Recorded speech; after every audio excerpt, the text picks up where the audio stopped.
आप देख रहे हैं न्यूज नेटवर्क चैनल जमीन शाह के साथ। सब्सक्राइब माय चैनल, लाइक एंड शेयर। 22 जुलाई 2026 को धुलिया के विश्वनाथ गांव में दक्ष पत्रकार संघ द्वारा एक पत्रकार परिषद का आयोजन किया गया।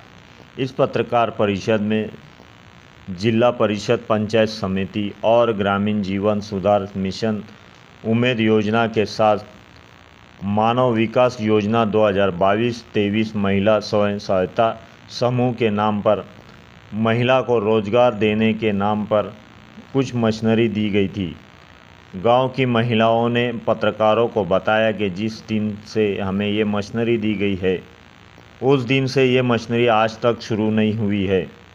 इसकी तकरार जिला परिषद के अधिकारियों और धुलिया जिला पुलिस अधीक्षक को दी है और इस विषय में मांग की गई है कि इस योजना के नाम पर महिलाओं के साथ धोखा किया गया है।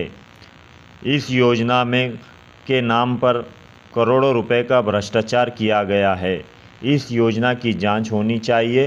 करोड़ों रुपए का भ्रष्टाचार करने वाले अधिकारियों के ऊपर गुन्हा दाखल होना चाहिए और महिलाओं को न्याय मिलना चाहिए। महिलांना उद्योगासाठी हे मशीनरी देण्यात आल्या होत्या।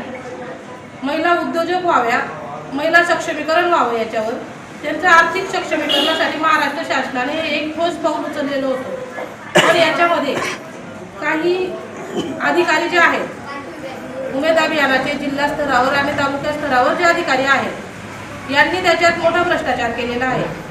ज्या मशीनरी 6 लाखाच्या एक युनिट आहे त्याच्यामध्ये ग्रामसंघाचा सोयीस्ता आहे 1.5 लाख रुपये आणि गटाला जर दिले तर गटाचा सोयीस्ता आहे 60,000 रुपये। या मशीनरींची किंमत केल्यानंतर 1,20,000ची ती मशीनरींची आत्ताची किंमत आहे, ती आम्हाला दिलेली आहे 6 लाखात। तर या मशीनरी पूर्णपणे बंद आहेत। आमचा लढा हा भ्रष्ट अधिकाऱ्यांच्या विरोधात आहे। आमचा अभियानाशी कुठलाही लढा नाही, कारण उमेद अभियान हे महिलांसाठी एक वरदान आहे। याच्यामध्ये महिलांचं सक्षमीकरण झालेलं आहे। महिलांना आशेचं किरण जे मिळालेलं आहे ते उमेद अभियानामध्ये मिळालेलं आहे। उमेद अभियानावर महाराष्ट्र शासनाने खूप काही निधी खर्च करून महिलांना सक्षम करण्याचा त्यांचा जो उद्देश आहे तो खरंच एक मानाचा मुजरा करावा असा त्यांचा तो उद्देश आहे। पण याच्यामध्ये हे जे काही अधिकारी आहेत भ्रष्ट अधिकारी यांच्यामुळे त्या उमेद अभियानाच्या या सर्व यंत्रणेला गालबोट लागतोय। उमेद अभियानाची जी छबी आहे ती मलिन होते ती फक्त ह्या भ्रष्ट अधिकाऱ्यांमुळे। आमचा जो लढा आहे भ्रष्ट अधिकाऱ्यांच्या विरोधात आहे।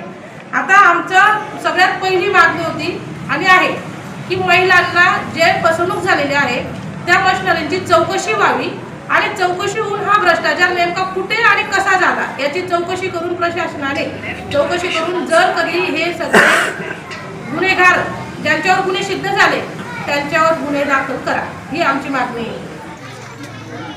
जिल्हा परिषद अंतर्गत पंचायत समिती आणि ग्रामीण जीवन उन्नती अभियान उमेदच्या माध्यमातून ज्या मशीनी वाटप झालेल्या होत्या त्या संदर्भामध्ये आज आम्ही विश्वनाथ या गावी या ठिकाणी सर्व पत्रकारांना घेऊन आणि ज्यांच्यावर अन्याय झालेला आहे त्या माझ्या सगळीकडून आया बहिणी या ठिकाणी आम्ही पत्रकार परिषद घेतलेली आहे। या ठिकाणी महाराष्ट्र शासनाला सांगायचं आम्हाला एवढंच आहे की उमेदच्या माध्यमातून मानव विकासच्या माध्यमातून ज्या मशीनी दिलेल्या आहेत त्या मशीनीची किंमत होती 6,30,000 रुपये। त्याच्यामध्ये 5,40,000 रुपये सरकारने आम्हाला दिलेले आहेत आणि 60,000 रुपये आमचं एक कॉन्ट्रीब्युशन आहे, असं 6,30,000 रुपयाचं ते मशीन होती। परंतु ती मशीन आम्हाला 1,20,000ची आम्ही जे काही कॅल्क्युलेशन केलं, काही लोकांकडे गेलो, काही मशीनीवाल्यांकडे गेलो, काही कंपनींमध्ये गेलो आणि त्याच्यातनं आम्ही ते कॅल्क्युलेशन काढलं, काही आमच्याकडे कागदपत्र पण आहे। तर 1,20,000 त्याची किंमत आहे। म्हणून ह्या ठिकाणी जे काही भ्रष्टाचार झालेला आहे तो जवळजवळ 5 लाखापर्यंत झालेला आहे। हे जे काही या ठिकाणी अफवार करणारे जे काही अधिकारी आहेत त्याच्यामध्ये उद्धव धारणे, लोकेश सोनवणे, हेमंत गवते, ईश्वर पाटील, वर्षा हिरे, पराग विस्पुते, ज्योती पगारे या सर्वांच्या संगनमताने हा भ्रष्टाचार झालेला आहे। आम्ही या ठिकाणी आंदोलन करणार आहोत 9 ऑगस्ट, कारण की शहर पोलीस स्टेशनच्या पीआयने आम्हाला सांगितलेलं आहे की आम्ही यांच्यावर गुन्हे दाखल करू, परंतु अजून आम्हाला त्यांच्याकडनं कुठल्याही प्रकारची शाश्वती आली नाही किंवा गुन्हे दाखल होण्याचं कुठल्याही प्रकारचं पत्र आलं नसल्यामुळे आम्हाला नाईलाजाने 9 ऑगस्ट या दिवशी क्रांती दिवशी आम्ही धुळ्याला आंदोलन करणार आहोत, बिराड आंदोलन करणार आहोत। जोपर्यंत आम्हाला न्याय मिळणार नाही, या माझ्या आया बहिणींना न्याय मिळणार नाही तोपर्यंत आमची आंदोलनाची भूमिका असेल।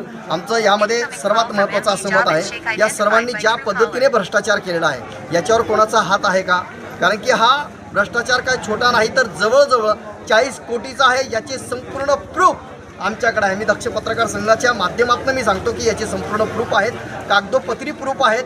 म्हणून ते कागदोपत्री प्रूफ जेव्हा जेव्हा कलेक्टरांना, SP-ना किंवा वरच्या अधिकाऱ्यांना लागतील तेव्हा ते प्रूफ आम्ही या ठिकाणी देणार आहोत.